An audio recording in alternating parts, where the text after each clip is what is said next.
Justamente así se retiraban las autoridades, los ministerios de gobierno, presidencia, entre otros, que han estado presentes en esta mesa de diálogo instalada con la Central Obrera Boliviana, aguardando que mañana muy temprano se pueda retomar la misma. En breve vamos a estar hablando de este conflicto y del diálogo, que es lo más importante.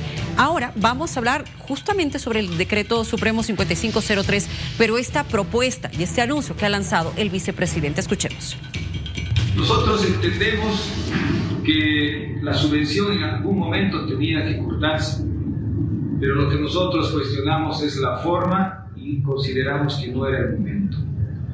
Pero el problema de fondo son varios artículos que son contrarios a la Constitución Política del Estado, artículos que usurpan funciones de la Asamblea Legislativa Plurinacional, artículos que ponen al servicio de empresas transnacionales nuestros recursos naturales sin ningún control, artículos que autorizan al Banco Central a endeudar más al país, y muchos otros artículos que están fuera del lugar, que no responden a la Constitución y que son atentatorios al Estado de Derecho. En ese sentido, nosotros saludamos la postura de la Alianza Libre y de la misma manera nosotros, en el transcurso del día de mañana, presentaremos un proyecto de ley para poner un alto a esos decretos inconstitucionales. Y pedimos a todos los senadores y diputados del país ponerse la mano al pecho, pensar en el país, porque la solución está en la Asamblea. Pedimos a la bancada de Sumate, de Libre, de Alianza Popular, pedimos a la bancada de los pueblos indígenas y a toda la gente de Nuevas Ideas con Libertad, que ahora está bajo la bandera del PDC, que responda a su pueblo, que defienda la Constitución Política del Estado, porque no se puede gobernar un país con decretos, con abusos, no se puede volver atrás, no podemos volver a tiempos de dictadura, de imposición. Ahí estaba el vicepresidente Edman Lara pidiendo el apoyo a las diferentes bancadas para frenar precisamente ese decreto supremo que desde su punto de vista es inconstitucional. Él habla de dos términos bastante fuertes, dictadura e imposición, al final de este video. Lo cierto es que está acompañado por asambleístas y además es una iniciativa que también surgió de parte de la bancada de Libre. Por supuesto, un proyecto de ley que será presentado. Vamos a ver cuál es el tratamiento que tiene en la Asamblea Legislativa. Vamos a hacer un análisis precisamente de todo lo que ha significado las últimas declaraciones del vicepresidente. Estamos con Ricardo Fuentes, analista político que nos acompaña. Ricardo, ¿cómo está? Buenas noches. Gerardo lo saluda. ¿Cómo podemos entender lo que está pasando tras el anuncio de este proyecto de ley?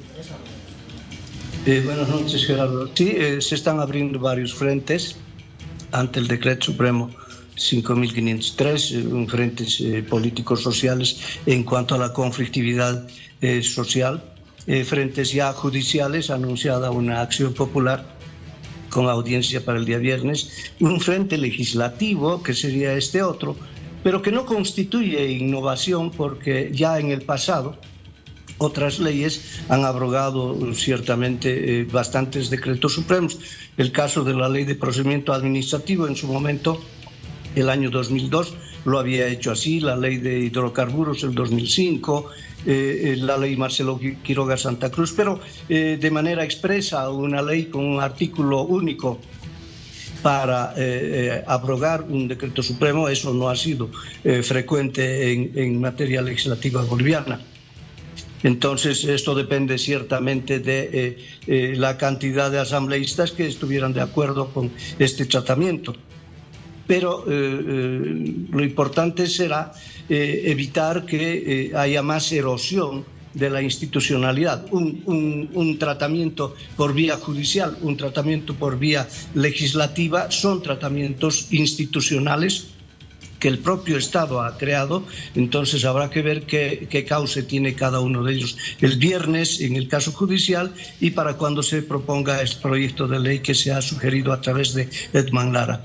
¿Esto podría marcar una fragmentación en la Asamblea, quizás una parecida a la gestión pasada?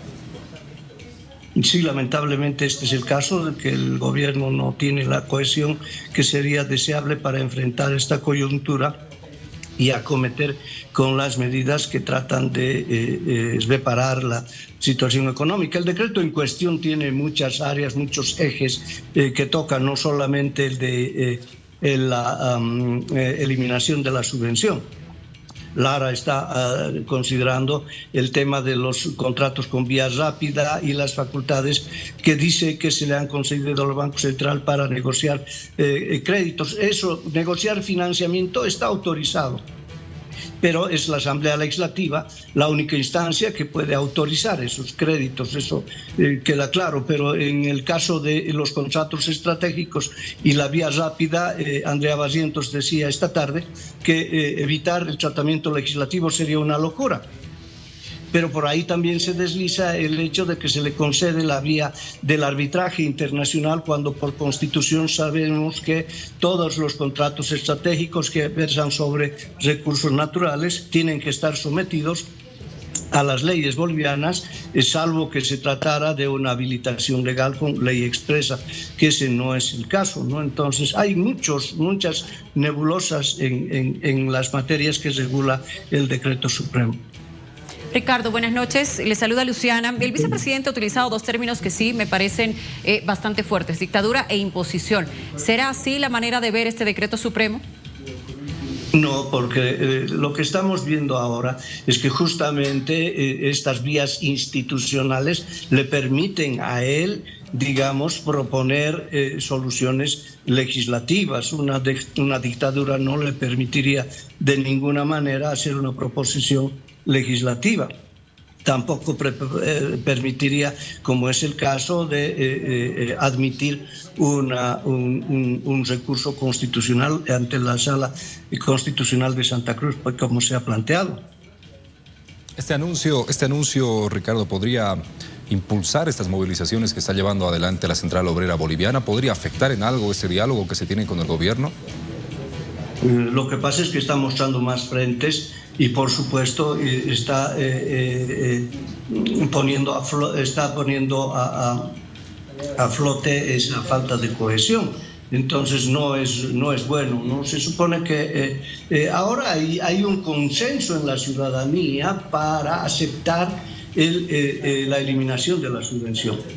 Son las otras materias tratadas en el decreto 5.503 las que están en cuestión, pero por lo demás yo me imagino lo conflictivo que sería la desazón que causaría. Imagínense una abrogación abrupta del decreto supremo, volvería las cosas a su estado original, ¿no?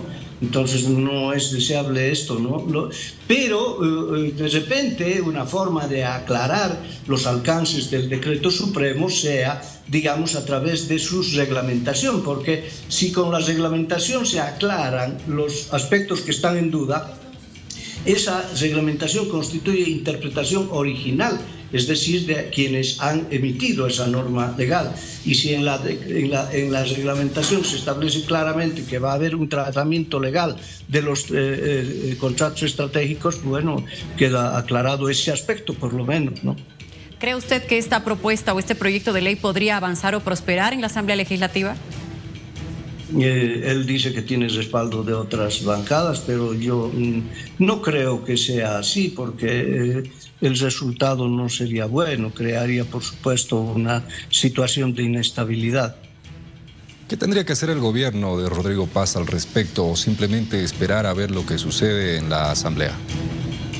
Lo que ha hecho, por ejemplo, Andrea Barrientos esta tarde, decir que no es cierto que se va a evitar el tratamiento legal de los contratos estratégicos, que este es solamente un resorte administrativo, y eso plantearlo en un reglamento de tal manera que quede claro que esas negociaciones que se vayan a tener en materia de inversiones estratégicas van a ser tratadas con rapidez, con agilidad, pero que no se van a consolidar en derecho sino hasta que sean aprobadas por el legislativo.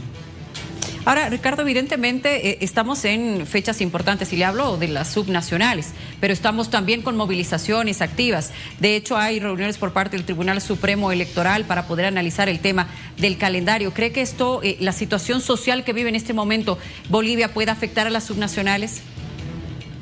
Sí, la conflictividad está acentuándose y esto no es bueno. En realidad la conflictividad erosiona. La estabilidad es un patrimonio de los bolivianos que permite el basamento para el manejo económico.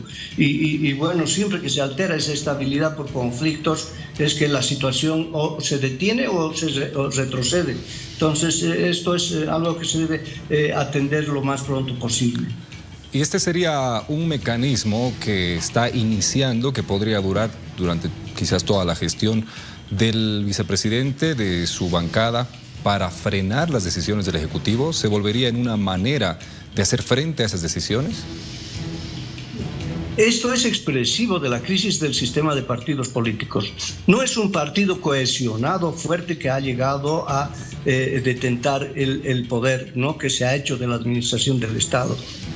Son dos aliados circunstanciales que, bueno, han encontrado algún nivel de coincidencia en etapa preelectoral y que se han hecho del triunfo y que ahora están en posturas discrepantes. Entonces, esto no va a remediarse y esto es sencillamente una manifestación de esa crisis del sistema de partidos políticos, que nos muestra a los bolivianos que estas soluciones por marketing político o por campañas de posturas personales no son buenas para el Estado. Tenemos que trabajar en torno a propuestas programáticas, partidos institucionalizados de acción permanente fuerte, con democracia interna fuerte, sólida. Y eso es algo que tenemos que trabajar en mucho tiempo, ¿no? Pero ahora, por lo pronto, convendría que el vicepresidente tome conciencia de que arrimar más inestabilidad no favorece a nadie. ¿La derogación tendría que ser una opción entonces y una postura que podría asumir el gobierno? El gobierno negociando que pudiera derogar, como se ha propuesto, ¿no? Mantener los artículos referidos a la compensación social y la eliminación del subsidio, y los otros dejarlos para tratamiento legislativo o de una manera, si se los va a abordar por materia de decreto supremo algunos, como el caso de la negociación de créditos, etcétera, encararlos después, que bueno, de repente eso sea lo más apropiado. Hace un momento hablaba Ricardo de fortalecer la democracia, el sistema democrático. Con ese tipo de acciones entre las máximas autoridades del país, ¿podemos decir que tenemos una democracia o un sistema democrático sólido? No, no lo tenemos. Lamentablemente es una estructura enclenque que bueno, a lo largo del tiempo ha estado animada por el clientelismo. Gran parte de esto que vivimos se debe a que la acción política, la participación ciudadana en política tiene que ver con la proyección individual en el espacio público y no con la adhesión a una propuesta programática, ideológica. Entonces, esto es algo que tenemos que trabajar con la ciudadanía para que se interese por lo público, para que participe. El boliviano participa bastante. El 60% de los bolivianos dice pertenecer a alguna organización. Pero en ese nivel de organización siempre hay distorsiones burocráticas, siempre hay distorsiones que hacen a un déficit de participación democrática o de manejo burocrático. Entonces hay que trabajar esto, por supuesto, con la ciudadanía. ¿Y cómo lo hacemos? Sino devolviéndole ese referente de filosofía política a los partidos. Y ese referente, ese norte, esa guía es el bien colectivo, no es la proyección personal en el espacio público. Bueno, don Ricardo Fuentes, le agradecemos mucho por este análisis y por estar en contacto con nosotros. Créame que estaremos muy pendientes, de seguro, como todo el país, a que este diálogo pueda prosperar. Un gusto saludarla, muy buenas noches. Igualmente, muchas gracias por este contacto con nosotros.